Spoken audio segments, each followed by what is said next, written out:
ጤና ይስጥልኝ ክቡራትና ክቡራን የዩቲዩብ ቻናል ቤተሰቦች፣ የመካከለኛው ምስራቅን በተመለከተ ሰበር መረጃዎች በየሰዓታቱ ልዩነት እየወጡ ነው። ዩቲዩብ ላይ በፍጥነት መረጃዎቹ ሲጫኑ ቀድሞ ለእናንተ የማስታወቂያ መልእክት ወይም ኖቲፊኬሽን እንዲደርሷችሁ ዜናዎችንም በፍጥነት እንድትከታተሉ የዩቲዩብ ቻናሌን ሰብስክራይብ በማድረግ የደወል ምልክቷን መጫን አትዘንጉ። ወደ ሰበር መረጃው ስናቀና ክቡራን አድማጮች፣ በኢራን እየሆነ ያለው ነገር አሜሪካና እስራኤልን አስደንግጧል እየተባለ ነው። አሜሪካና እስራኤል ጥቃቱን ሲከፍቱ በኢራን የአገዛዝ ለውጥ ይኖራል ቢሉም ነገር ግን ኢራን አዳዲስ መሪዎችን መሾሟን ገልጻለች። ሙሉ ጦርነትን ማወጇን ገልጻለች። ድርድር የሚባል ነገር እንደሌለ ወደ ሁሉም አቅጣጫ ጦርነት መከፈቱን ገልጻለች። አሁንም ኢራን ከሚሳኤሎቿ በተጨማሪ የጦር ጀቶቿም ድብደባውን እንዳጧጧፉት እየተገለጸ ነው። እንዲሁም ግዙፉ የአሜሪካ አውሮፕላን ተሸካሚ የጦር መርከብ ዩኤስኤስ አብርሃም ሊንከንም መትቻለሁ ስትል ኢራን አስታውቃለች። መርከቡ ስለመመታቱ ግን አሜሪካ በይፋ አላረጋገጠችም፣ አላስተባበለችም። ይህ ዘገባ እስከተጠናከረበት ሰዓት ድረስ በኩል በኢራን ጥቃት በተባበሩት አረብ ኤሚሬትስ ነዋሪ የሆኑ ኢትዮጵያና ኤርትራውያን ላይ ጥቃት መድረሱ ተዘግቧል። ይህንን አስመልክቶም በሰፊው ማስደምጣችሁ ዘገባ ይኖራል። የቀጠናው ሀገራት መሪዎች ከፍተኛ ድንጋጤ ላይ ናቸው። ሁኔታውን ለመቆጣጠር እየጣሩ ቢሆንም ኢራን ግን በየሰዓታቱ ልዩነት ጥቃቱን እያከበደችው መጥታለች። እስራኤልም የተለያዩ ከተሞቿ ላይ ከባድ ጥቃቶች ከኢራን እንደቀጠሉ ተዘግቧል። ኢራንም አንድ ነዳጅ ጫኝ መርከቧ ተመቶ መስመጡ ተዘግቧል። እንዲሁም ከፍተኛ በ60 የተለያዩ አካባቢዎች ላይ ጥቃት ተከፍቶባታል። ኢራንም በተመሳሳይ በኢራን የተለያዩ አካባቢዎች በተፈጸመው ጥቃትም በርካታ ሰዎች መገደላቸው እየተነገረ ነው። የኢራኑ ፕሬዝዳንት መሱድ ፔዜሽኪያንም አስቸኳይ መግለጫ ሰጥተዋል። በሰጡት መግለጫ ያገዛዝ ለውጥ ብሎ ነገር የለም፣ ሙሉ ጦርነት አውጀናል፣ እንዋጋለን ሲሉ ይፋ አድርገዋል። ቀጠናው ከባድ ውጥረትና ጭንቀት ላይ ነው። አሁን የተሰሙትን ሰበር መረጃዎች ላስደምጣችሁ፣ አብረን እንከታተለው። የመካከለኛው ምስራቅ ውጥንቅጥ ደም አፋሳሹ ጦርነት አሁንም ተባብሶ እንደቀጠለ ነው። የእስራኤል የዜና ተቋም የሆነው ታይምስ ኦፍ እስራኤል፣ የፈረንሳይ የዜና አገልግሎት ኤኤፍፒ እና የኢራን ምንጮችን ጠቅሶ ባወጣው ዘገባ እንዳመለከተው ከሆነ የኢራን አብዮታዊ ሪቮሉሽነሪ ጋርድ ግዙፉን የአሜሪካ አውሮፕላን ተሸካሚ የጦር መርከብ የሆነውን ዩኤስኤስ አብርሃም ሊንከንን በግዙፍ ባላስቲክ ሚሳይሎች መምታቱን በይፋ አስታውቋል። ኢራን መርከቡን መትቼዋለሁ በማለት ትግለጽ እንጂ እስካሁን ከአሜሪካ በኩል በይፋ የተረጋገጠ ነገር የለም። እንደ ታይምስ ኦፍ እስራኤል ዘገባ ከሆነ የኢራን ሪቮሉሽነሪ ጋርድ ይህንን ጥቃት በግዙፏ የጦር መርከብ ዩኤስኤስ አብርሃም ሊንከን ላይ የፈጸመው በታሪክ ታይቶ የማይታወቅ እጅግ አውዳሚ የጥቃት ዘመቻ በከፈተ በሰዓታት ውስጥ ነው ብሎታል። የኢራን ኃይሎች በቀጠናው የአረብ ባህር ወይም የኦማን ባህረ ሰላጤ የተሰማራውን የአሜሪካ ማዕከላዊ እዝ ዋነኛ የጦር መርከብ በከባድ የባላስቲክ ሚሳይሎች ኢላማ አድርገው መምታታቸውን አውጀዋል። ይህ ዘገባ እስከተጠናከረበት ሰዓት ድረስ ግን የዩናይትድ ስቴትስ መከላከያ ኃይል ፔንታጎንም ሆነ ሌሎች የአሜሪካ ተቋማት መርከቧ መመታቷን በይፋ አላረጋገጡም ወይም አላስተባበሉ። ከመርከብ ጋር በተገናኘ ዜናም በኦማን ባህር ዳርቻ ላይ ነዳጅ የጫነ የጦር መርከብ ተመቶ መስመጡም ተመልክቷል። ጥቃት የደረሰበት በፓላው ባንዲራ የሚንቀሳቀስ ስካይላይት የተባለ ግዙፍ የነዳጅ ጫኝ መርከብ እንደሆነ ኦማን ውስጥ የሚገኘው የባህር ደህንነት ማዕከል አስታውቋል። ጥቃቱ የተፈጸመው በሰሜናዊ ኦማን ከሚገኘው ከሐሳብ ወደብ 5 ማይል ርቀት ላይ እንደሆነ ተገልጿል። ጉዳት የደረሰባቸው 4 የመርከብ ሰራተኞች ደህንነታቸው ተጠብቀው እንዲወጡ መደረጉን የኦማን የዜና ወኪል ዘግቧል። ዘገባው እንደሚያሳየው ከመርከቡ ሰራተኞች ውስጥ 15ቱ ህንዳውያን፣ ቀሪዎቹ 5ቱ ደግሞ የኢራን ዜጎች እንደነበሩ ተመልክቷል። በሰሜናዊ ኦማን እየተስተዋለ ያለው አጠራጣሪ እንቅስቃሴ በባለስልጣናት ምርመራ እየተደረገበት መሆኑን ዩናይትድ ኪንግደም ማሪንታይም የንግድ ኦፕሬሽን መስሪያ ቤት በይፋ አስታውቋል። ዱቃም የተሰኘው የንግድ ወደብም በ2 ድሮኖች ኢላማ ተደርጎ ተመቷል። ውጥንቅጡ በወጣው የመካከለኛው ምስራቅ አሁንም ከባድ ጥቃቶች እየተፈጸሙ ሲሆን የቀጠናው ገፈት ቀማስ የሆነችው የተባበሩት አረብ ኤሚሬትስ ዛሬ ረፋዱንም ከባድ ጥቃቶችን አስተናግዳለች። ይህንንም ተከትሎ ኢራን በተባበሩት አረብ ኤሚሬትስ ላይ በፈጸመችው ጥቃት የዘገባ እስከተጠናከረበት ሰዓት ድረስ ኢትዮጵያዊና ኤርትራውያን ጉዳት እንደደረሰባቸው ተዘግቧል። የኤሚሬትስ መከላከያ ሚኒስትር ባወጣው መግለጫ እንዳለው ጥቃቱ ከጀመረበት ትናንትና ቅዳሜ ዕለት አንስቶ ከ700 በላይ ሚሳኤሎችና ከ500 በላይ ድሮኖች ወደ ተባበሩት አረብ ኤሚሬትስ የአየር ክልል መተኮሳቸውን ከኢራን ገልጿል። ከነዚህ መካከልም አብዛኞቹን አክሽፍ ያለው የተወሰኑት ደግሞ በመኖሪያና በስራ አካባቢዎች እንዲሁም በባህር ዳርቻ ላይ አርፈዋል። በሰው ላይ ጉዳት የደረሰው በቀጥታም በጥቃቶቹ እንዲሁም ሲከሽፉ የሚፈጠር ፍንጥርጣሪ ነው በማለት አስተባ አስተባብለዋል። ገልፍ ኒውስ እንደዘገበው ከሆነ በጥቃቱ ህይወታቸው የጠፋው 3 ሰዎች የፓኪስታን፣ የኔፓል፣ የባንግላዴሽ ዜጎች ሲሆኑ በተጨማሪም ኢትዮጵያውያንና ኤርትራውያን ያሉበት 58 የተለያዩ ሀገራት ዜጎችም ከፍተኛ ጉዳት ደርሶባቸዋል። በአሜሪካና እስራኤል ጥቃት የተፈጸመባት ኢራን የአሜሪካ የጦር ሰፈር ባለባቸው የቀጠና ሀገራት በሙሉ ከባድ ጥቃት መሰንዘሯን ቀጥላለች። ኢራን ጥቃቷን ካጠናከረችባቸው ሀገራት መካከል የጦርነቱ ጀማሪ መሆኗ የሚነገርላት እስራኤል ላይ ነው። እስራኤል በቤት ሼሜህ ከተማ ላይ ከኢራን በተተኮሰ ከባድ ጥቃት የተመታች ሲሆን በዚህም በሚሳኤል ጥቃቱ የተገደሉ ሰዎች ቁጥር እስካሁን ድረስ 8 መድረሱን ማገን ዴቪድ አዶም የተባለው የእስራኤል የአደጋ ምላሽ ሰጪ አገልግሎት አቅራቢ አስታውቋል። በጥቃቱ በአጠቃላይ 28 ሰዎች መጎዳታቸውን ድርጅቱ ይፋ አድርጓል። ፖሊስ እንደሚለው ከሆነ ጉዳቱ የደረሰው የኢራን ሚሳኤል በቀጥታ አንድ ህንፃ በመምታቱ ነው። በማዕከላዊ እስራኤል በምትገኘው ከተማ ከደረሰው ጉዳት በተጨማሪ በቴልአቪቭ ከባድ ፍንዳታዎች አሁንም ይህ ዘገባ እስከተጠናከረበት ሰዓት ድረስ እየተሰሙ መሆኑን የአሜሪካው አሶሺየትድ ፕሬስ ከቴልአቪቭ ዘግቧል። በአጠቃላይ በእስራኤል የተገደሉ ሰዎች ቁጥር እስካሁን 10 ደርሷል። ኢራን፣ እስራኤልና ዩናይትድ ስቴትስ በሚፈጽሙት ጥቃት በሰጠችው አጸፋ በገልፍ ቀጠና የሚገኙ ሀገራት ጭምር ከባድ ኢላማ የሆኑ ሲሆን ከተባበሩት አረብ ኤምሬትስ በተጨማሪ ባህሬን፣ ኩዌት፣ ኳታር ሌሎችም የቀጠናው ሀገራት በከፍተኛ ሁኔታ ከኢራን የሚተኮሱ ድሮኖችን ለማምከን እየታተሩ እንደሆነ ታይቷል።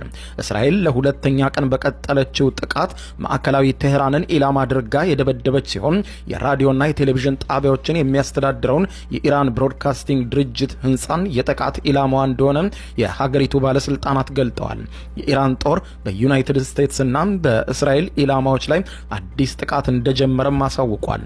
በእስራኤል ጥቃቶች በደረሰ ከባድ ጉዳት ከቴህራን ህንፃዎች ላይ ከፍተኛ ጭስ ሲጉተለተል ታይቷል። የኢራን ባለስልጣናት እስራኤልና ዩናይትድ ስቴትስ በጣምራ ጥቃት መፈጸም ከጀመሩ ወዲህ የተገደሉ ሰዎች ቁጥር ከ200 በላይ መድረሱን እንደገለጹ አሶሺየትድ ፕሬስ ዘግቧል። በኢራን አሁን ላይ እየታየ ያለው በተለይም አሜሪካም ሆኑ እስራኤል የጠበቁት አይደለም። አሜሪካና እስራኤል በጥምረት ይህንን ጥቃት በኢራን ላይ ሲከፍቱ ያሰቡት ነገር መንግስቱ ተዳክሞ አገዛዙ ይወድቃል የሚል ነበረ። ነገር ግን ይህ ከመሆን ይልቅ ኢራን አዲስ መሪዎችን የመረጠች ሲሆን የኢራን አብዮታዊ ዘብም አዲስ አዛዥ ተሾሞለታል። አዲስ የተሾሙት አዛዥም ከአሜሪካ ጋር ይደራደራሉ ብለው አሜሪካና እስራኤል የጠበቁ ቢሆንም ነገር ግን አዲስ ጦርነት አውጀዋል። በአሜሪካና በእስራኤል እንዲሁም የአሜሪካ የጦር መርከብ ባሉባቸውና የጦር ቤዞች ባሉባቸው አካባቢዎች ሁሉ ኢራን ከባድ ጥቃት እንድትፈጽም አዲሱ አዛዥ ትዕዛዝ ሰጥተዋል። ወደ ተራዘመ ጦርነት መግባታቸውንም አውጀዋል። ወታደራዊ ኃይሉን ሲመሩ የነበሩት ጀነራል መሐመድ ፓክቡር እስራኤልና አሜሪካ ትናንትና ቅዳሜ በከፈቱት ጥቃት መገደላቸውን ተከትሎ አብዮታዊ ዘቡ ኢራን ውስጥ ወታደራዊ፣ ፖለቲካዊና ኢኮኖሚያዊ ኃይሎችን የሚያንቀሳቅስ ዋና ኃይል ሲሆን የተዋቀረው ከሀገሪቱ መደበኛ ጦር ተነጥሎ ነው። አሜሪካና እስራኤል በፈጸሙት ጥቃት በርካታ የኢራን ከፍተኛ ወታደራዊና ፖለቲካዊ አመራሮች ቢገደሉም ኢራን አመራሮቿን በፍጥነት ቀይራለች። ሜጀር ጀነራሉ በኢራንና በአብዮታዊ ዘቡ መካከል ሆኖ የሀገሪቱን መከላከያ ሰራዊት የሚያስተባብረው የሀተም አልአንቢያ ማዕከላዊ ዋና መስሪያ ቤት አዛዥ ናቸው። ሜጀር ጀነራሉ አዲስ የተሾሙት ኢራን ለጠላቶቿ ዛቻ ምላሽ የምትሰጠው በጦር ግንባር ነው ብለዋል። አሁን የምንደራደርበት ነገር አይደለም፣ የሚጠብቁትም አይሆንም ብለዋል። ጦር ኃይሎቻችን ዝግጁነት ከመቼውም ጊዜ በላይ ከፍተኛ ነው። አሁን ጦርነቱ መጀመሩን አውጃለሁ ብለዋል ባደረጉት ንግግር። ኢራኑ ፕሬዝዳንት መሱድ ፔዜሽኪያን ከደቂቃዎች በፊት ለአንድ ሰዓት የረዘመ ቃለ ምልልስ በሀገሬው ብሔራዊ ቴሌቪዥን ጣቢያ የሰጡት ሲሆን በቃለ ምልልሳቸውም እንዳሉት ከሆነ እስራኤልና አሜሪካ ያሰቡት አይሳካም፣ የአገዛዝ ለውጥ የሚባል ነገር የለም፣ ተጠናክረን እንቀጥላለን በማለት ገልጸዋል። ለጠላቶቻችን የምለው ነገር ቢኖር አሁን አያቶላን በመግደል ጦርነቱን ጀምራችሁታል፣ ከዚህ በኋላ ተቀምጦ ድርድር የለም፣ ለተራዘመ ጦርነት ተዘጋጅተን ገብተንበታል ብለዋል።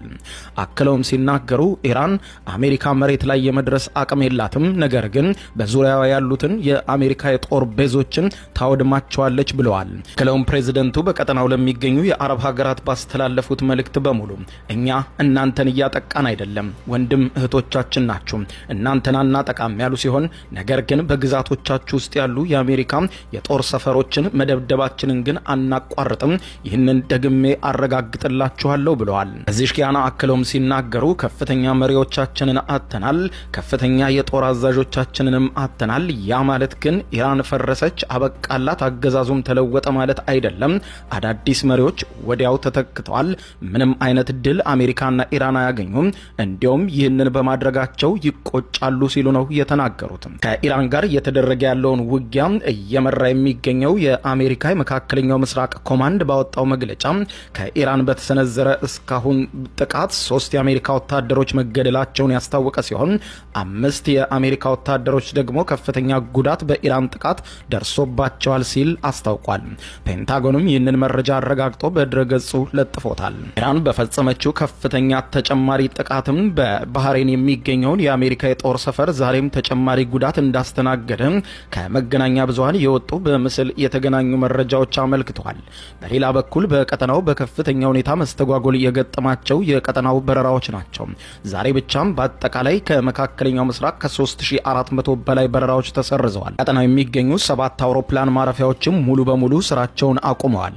የኤምሬትሱ ዲኤክስቢ በሚለው የኮድ ስሙ የሚታወቀው ዱባይ ኢንተርናሽናል ኤርፖርት፣ ዲኦኤች የሚለው የኮድ ስሙ የሚታወቀው ሐማድ ኢንተርናሽናል ኤርፖርት ኳታር፣ እንዲሁም ኤዩኤች ዛይድ ኢንተርናሽናል ኤርፖርት አቡዳቢ ኤምሬትስ፣ ኤስኤችጄ ሻርጃ ኢንተርናሽናል ኤርፖርት ኤምሬትስ፣ KWI ኩዌት ኢንተርናሽናል ኤርፖርት ኩዌት፣ እንዲሁም BAH ባህሬን ኢንተርናሽናል ኤርፖርት ባህሬን እና DWC በሚለው የኮድ ስሙ የሚታወቀው አልማክቱም ኢንተርናሽናል ኤርፖርት ኤምሬትስ ዱባይ ሙሉ በሙሉ የበረራ አገልግሎታቸውን አቁመው ኤርፖርቶቹ ዝግ መሆናቸው ከመረጃዎች ታይቷል። በተያያዘ ዜናም በኢራን በታወጀው ጦርነት በ24 ሰዓት ውስጥ ብቻ 57 ሰዎች መገደላቸው ከኢራን ተዘግቧል።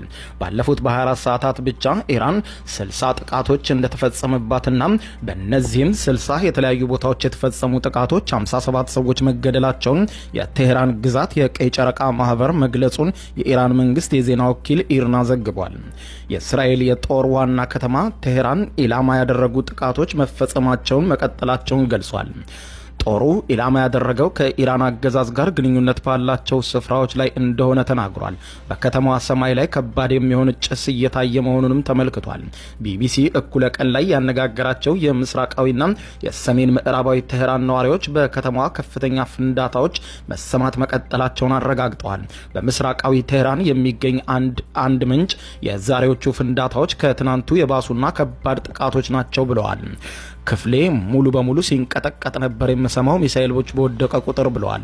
የኢራን መገናኛ ብዙሃን በተለያዩ የቴህራን አካባቢዎች ፍንዳታዎች ስለመሰማታቸው በምስል አስደግፈው በመዘገብ ላይ ይገኛሉ። በተያያዘ ዜናም የሩሲያው ፕሬዝዳንት ቭላዲሚር ቭላዲሚሮቪች ፑቲን ያጋራቸው የኢራንን ጥቃት አስመልክቶ የኻሜኒን ግድያ እኩይ ድርጊት ሲሉ አውግዘውታል። የሩሲያው ፕሬዝዳንት ቭላዲሚር ፑቲን የኢራኑን ጠቅላይ መሪ አያቶላ አሊ ካሜኒ ግድያ እኩይ ድርጊትና ሰብአዊ ሞራልን እንዲሁም ዓለም አቀፍ ሕግን በግልጽ የጣሰ በማለት ኮንነውታል። በአያቶላ አሊ ካሜኒ ግድያ የተሰማቸውን ሐዘን መግለጻቸውን የሩሲያ መንግስትን የሚያስተዳድረው ታስ የዜና ወኪል አስነብቧል።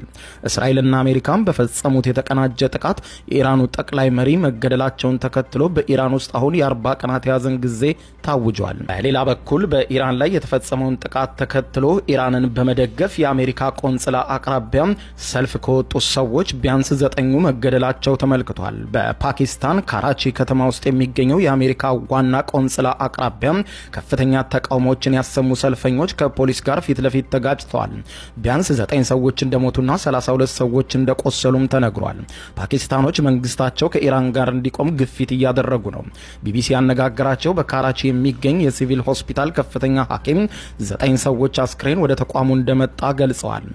ግጭቱ የተጀመረው ፖሊስ ተቃዋሚዎች ወደ አሜሪካ ቆንጽላ ግቢ እንዳይገቡ መከላከሉን ተከትሎ ነው። ከፓኪስታን ሰልፈኞች የተወሰኑቱ አጥሩን ዘለው የአሜሪካን ቆንጽላ ጽህፈት ቤት ለመውረር ሙከራ አድርገው እንደነበረም ተመልክቷል። በሌላ በኩል ጊልጊት በተሰኘው ከተማ ውስጥ ደግሞ አንድ የተባበሩት መንግስታት ድርጅት ቢሮ መቃጠሉን አንድ የድርጅቱ ባለስልጣን ለቢቢሲ ተናግረዋል። በመቶዎች የሚቆጠሩ ሰዎች ወደ ጎዳና ወጥተው ለኢራን ድጋፋቸውን ያሳዩ ሲሆን ይህንንም ተከትሎ በአካባቢው የሚገኝን የተባበሩት መንግስታት ድርጅትን ቢሮ አቃጥለውታል። በአካባቢውም ሰዓት እላፊ እንደታወጀም ተመልክቷል። የሀገሪቱ ድርጅቶች ዋና ከተማ ኢስላማባድን ጨምሮ በበርካታ አካባቢዎች የተቃውሞ ሰልፎች እየተደረጉ ሲሆን የፓኪስታን መሪዎች በይፋ ከኢራን ጎን መቆማቸውን እንዲያረጋግጡና ድጋፍ እንዲሰጡ ጠይቀዋል። በአሁኑ ሰዓት ነገሮች ከቁጥጥር ውጭ የወጡ መሆኑን ተከትሎ የዓለም መሪዎች ተደናግጠዋል። የአውሮፓ መሪዎች በከፍተኛ ሁኔታ ግጭቱ እንዲቆም ጥሪ በማቅረብ ላይ ቢሆኑም ከአውሮፓ መሪዎች መካከል ጀርመን ግን ጥቃቱን እንደምትደግፍና ኢራን ከአጓጉል ድርጊቶች ትታቀብ ስትል ጀርመን መልእክት አስተላልፋለች። ነገር ግን በግጭቱ ውስጥ እጇን እንደማታስገባ ማስታወቃለች። የቀጠናው የባህረ ሰላጤው አባል ሀገራት መሪዎች ከፍተኛ ጭንቀት ላይ ሲሆኑ በተለይም የንግድና የቱሪዝም ከተማ የሆነችው ዱባይ ቆሌዋ የተገፈፈ እስኪመስል ድረስ በአስደንጋጭ ሁኔታ ነገሮችን እየተከላከለች ጥቃቱ እንዲረግብ እየተማጸነች ትገኛለች። የሆነ ሆኖ የዓለም መሪዎች ነገሩ ከቁጥጥር ውጭ እንዳይወጣ ከባድ ስጋትና ጭንቀት ላይ ናቸው። ክቡራን አድማጮች ከሰዓታት በኋላም በጉዳዩ ዙሪያ ተጨማሪ መረጃ ይዤ የምቀርብላችሁ ይሆናል። እስከዚያው በያለንበት የዓለም ዳር ቸር እንቆይ።